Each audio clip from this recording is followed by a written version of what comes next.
Capítulo 15. El fin de esta historia y el principio de todas las demás. No necesitan anillos cuando estoy con ustedes, dijo la voz de Aslan. Los niños parpadearon y miraron en torno a ellos. Estaban otra vez en el bosque entre los mundos. El tío Andrew yacía en el pasto todavía dormido. Aslan estaba al lado de ellos. Vengan, dijo Aslan. Ya es tiempo de que se vayan de vuelta, mas hay dos cosas que debemos tratar antes, una advertencia y una orden. Miren aquí, niños. Miraron y vieron un pequeño hueco en la hierba, con un fondo pastoso, tibio y seco. La última vez que llegaron aquí, dijo Aslan, ese hueco era una poza, y al saltar dentro de ella llegaron al mundo donde el sol mortecino alumbraba las ruinas de Char. Ya no existe esa poza, ese mundo se acabó, como si jamás hubiera existido. Que a la raza de Adán y Eva les sirva de advertencia. Sí, Aslan, dijeron ambos niños, mas Polly agregó, pero no somos tan malos como ese mundo, ¿no es cierto, Aslan? No todavía, hija de Eva, dijo él, no todavía, pero empiezan a asemejársele mucho. No hay ninguna seguridad de que algún malvado de tu raza no descubra algún secreto tan perverso como la palabra deplorable y la use para destruir todo lo viviente. Y pronto, muy pronto, antes de que ustedes sean un anciano y una anciana, grandes naciones de vuestro mundo serán gobernadas por tiranos, a los que les tendrán sin cuidado la felicidad y la injusticia y la clemencia, igual que la emperatriz Jadis.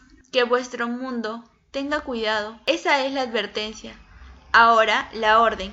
En cuanto puedan, quítenle a ese tío de ustedes sus anillos mágicos y entiérrenlos, de manera que nadie pueda volver a usarlos. Los dos niños estaban mirando el rostro de León mientras decía estas palabras, y de repente, nunca supieron exactamente cómo pasó, su cara pareció ser un mar de olas doradas en el cual flotaban, y los envolvía tal dulzura y poder, y los cubría, y se adentraba en ellos, que tuvieron la sensación de que jamás antes habían sido realmente felices, o sabios, o buenos, ni siquiera habían estado vivos y despiertos, y el recuerdo de aquel momento no los abandonó nunca, de modo que durante toda su vida, si alguna vez estaban tristes o tenían miedo o rabia, la imagen de toda esa bondad dorada y el sentimiento de que aún estaban allí, muy cerca, justo a la vuelta de la esquina o justo detrás de alguna puerta, volvía a su memoria y les daba la seguridad, en lo más profundo de sus almas, de que todo estaba bien. Al minuto siguiente, los tres, con el tío Andrew despierto ya, cayeron dando volteretas en medio del ruido, el calor y el olor del penetrante Londres. Estaban en la vereda frente a la puerta de la calle de los Ketterley, y fuera de que la bruja, el caballo y el cochero habían desaparecido, todo lo demás era exactamente igual a cuando ellos se fueron. Allí estaba el farol con un brazo menos, allí estaban los restos del coche de posta y allí estaba el gentío, todavía comentaban y algunos se arrodillaban junto al policía herido, diciendo cosas como «Está volviendo en sí» o «¿Cómo te sientes ahora, mi viejo?» o «La ambulancia llegará en un periquete». «Caracoles», pensó Diggory. «Creo que durante toda la aventura acá no ha pasado el tiempo». La mayoría de la gente buscaba frenética a Jadis y al caballo. Nadie prestó atención a los niños, pues nadie los vio irse ni nadie se dio cuenta de que hubieran estado ahí. En cuanto al tío Andrew, tanto por el estado de sus ropas como por la miel en su cara, nadie habría podido reconocerlo. Afortunadamente, la puerta de calle de la casa estaba abierta y la criada seguía parada en el portal, gozando de la diversión. ¿Qué día estaba pasando esa muchacha? Y los niños no tuvieron ningún problema en hacer entrar apresuradamente al tío Andrew a la casa, antes de que nadie pudiera preguntar nada. Él corrió escaleras arriba antes que los niños. Al principio ellos temieron que se dirigiera a su desván, pretendiendo esconder los restantes anillos mágicos, pero no tuvieron de qué preocuparse. En lo que iba pensando era en la botella dentro del ropero. Desapareció en el acto en su dormitorio y cerró la puerta con llave. Cuando volvió a salir, en lo que no tardó mucho, vestía su bata de levantar y se fue derecho al baño. «¿Puedes ir tú a buscar los otros anillos, Polly?», dijo Diggory. «Claro, nos vemos más tarde», repuso Polly, y subió a toda carrera las escaleras al desván. Entonces Diggory esperó un minuto para poder recuperar el aliento y entró suavemente al dormitorio de su madre. Y ahí estaba ella, tendida, como la había visto tantas otras veces, apoyada en la almohada, con una cara pálida y macilenta, que te hacía llorar al verla. Diggory sacó de su bolsillo la manzana de la vida. Y tal como la bruja Jadis parecía distinta cuando la veías en nuestro mundo en vez de en el suyo propio, así la fruta de aquel jardín montañoso se veía también diferente. Había por supuesto toda suerte de cosas coloridas en la habitación: el cubrecama de todos los colores, el papel de las murallas, el rayo del sol que entraba por la ventana, la bonita bata de la mamá de un color celeste. Pero en el momento en el que Diggory sacó la manzana de su bolsillo, todas esas otras cosas parecían tener apenas un leve colorido. Todas, hasta el rayo del sol, se veían desteñidas y deslucidas. El fulgor de la manzana lanzaba extrañas luces al techo. No valía la pena mirar a ninguna otra parte. Y en verdad no podías mirar nada más. Y el aroma de la manzana de la juventud era como si hubiera una ventana en la habitación que abriera hacia el cielo. «Oh, mi amor, qué lindura», exclamó la madre de Diggory. «Te la vas a comer, ¿no es cierto? Por favor», dijo Diggory. «No sé qué diría el doctor», repuso ella, «pero en realidad casi creo que puedo». Él la peló y la cortó y se la dio pedazo a pedazo, y tan luego terminó de comerla, ella sonrió y su cabeza descansó en la almohada, y se durmió, un sueño verdadero, natural y tranquilo, sin ninguna de esas desagradables medicinas que era, como sabía Diggory, lo que ella más necesitaba en el mundo. Y ahora estaba cierto de que su cara se veía un poquito diferente. Se inclinó y la besó con gran suavidad y salió silenciosamente de la habitación, con la ilusión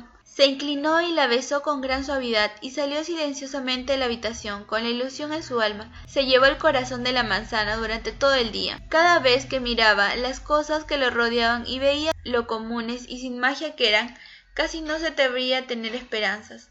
Pero cuando recordaba la cara de Aslan, sí esperaba. Esa tarde enterró el corazón de la manzana en el jardín de atrás. A la mañana siguiente, cuando vino el doctor a hacer su visita de rutina, Diggory se inclinó por encima de la baranda de la escalera para escuchar. Oyó que el doctor salía con la tía Letty y le decía: «Señorita Ketterley, esto es el caso más extraordinario que he visto en toda mi carrera. Es como un milagro. No le diré nada al niño. No quiero que se haga falsas ilusiones, pero en mi opinión». Entonces su voz empezó a hacerse demasiado baja para poder escucharla. Aquella tarde bajó al jardín y silbó la señal secreta que habían acordado con Polly. Ella no había podido volver el día anterior. «¿Cómo te fue?», dijo Polly, asomándose por encima de la muralla. «Quiero decir, con tu madre». Creo que todo irá bien», repuso Diggory. «Pero si no te importa, prefiero no hablar de eso todavía. ¿Qué pasó con los anillos?» «Ya los tengo», dijo Polly. «No te preocupes, todo está bien. Estoy usando guantes. Vamos a enterrarlos». «Sí, vamos. Puse una marca en el lugar donde enterré ayer el corazón de la manzana». Entonces Polly pasó por sobre la tapia y juntos fueron a ese lugar. Pero por lo que ocurrió, Diggory no había tenido necesidad de marcar el sitio.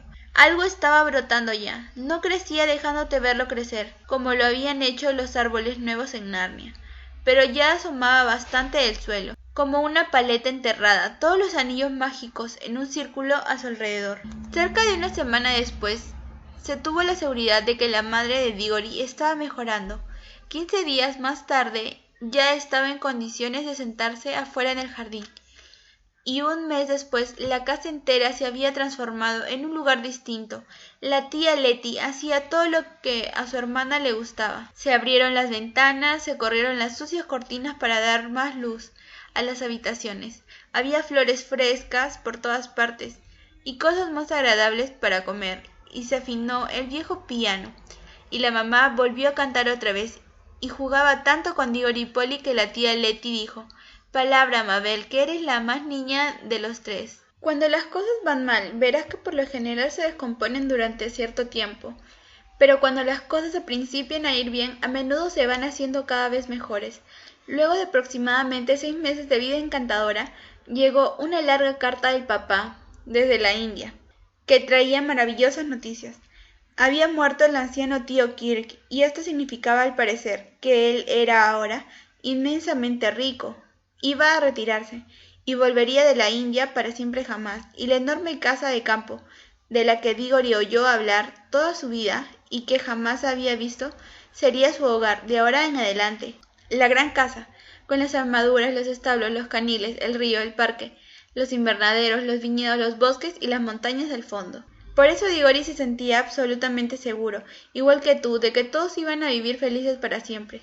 Pero a lo mejor tú querrás saber un par de cosas más.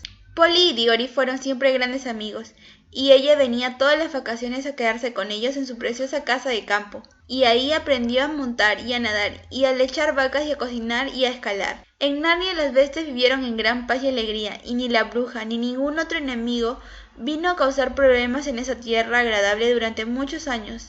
Cientos de años en realidad. El rey Francisco y la reina Helena y sus hijos vivieron muy felices en Narnia, y su segundo hijo llegó a ser el rey de Archenland.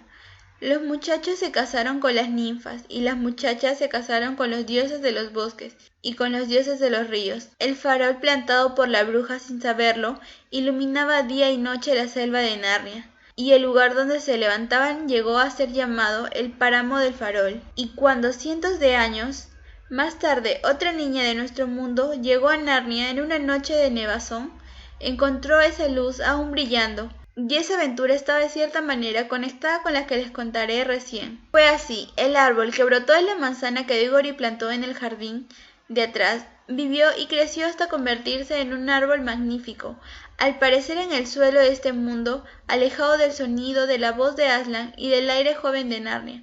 No dio manzanas que pueden hacer revivir a una mujer moribunda como la madre de Diggory había revivido, pero en cambio dio manzanas mucho más lindas que todas las de Inglaterra, y te hacían mucho bien, aunque no eran totalmente mágicas. Pero en su interior, dentro de su propia savia, el árbol, por así decirlo, nunca olvidó a aquel otro farol en Narnia al que pertenecía. A veces se movía misteriosamente cuando no había viento. Yo creo que cuando ocurría esto era que había grandes ventarrones en Narnia, y el árbol inglés temblaba porque en su momento el árbol narniano se sacudía y oscilaba en medio de un fuerte vendaval del sudoeste. Sin embargo, como fuere más tarde, se probó que todavía había magia en su interior, pues cuando Diggory era ya de mediana edad, y un famoso sabio, un profesor y un gran viajero en aquel tiempo, y era propietario de la antigua casa de los Ketterle, hubo una gran tormenta en todo el sur de Inglaterra, que derribó el árbol. No pudo soportar que fuera simplemente trozado para hacer leña, e hizo fabricar con parte de la madera un ropero que puso en su gran casa de campo. Y aunque él mismo no descubrió las propiedades mágicas de aquel ropero, alguien lo hizo. Y ese fue el principio de todas las idas y venidas entre Narnia y nuestro mundo, que puedes leer en otros libros. Cuando Diggory y su familia se fueron a vivir a la gran casa de campo, se llevaron al tío Andrew para que viviera con ellos, pues el padre de Diggory dijo: «Tenemos que tratar de mantener al viejo apartado del mal, y no es justo que la pobre tía Letty tenga que cargar siempre con él».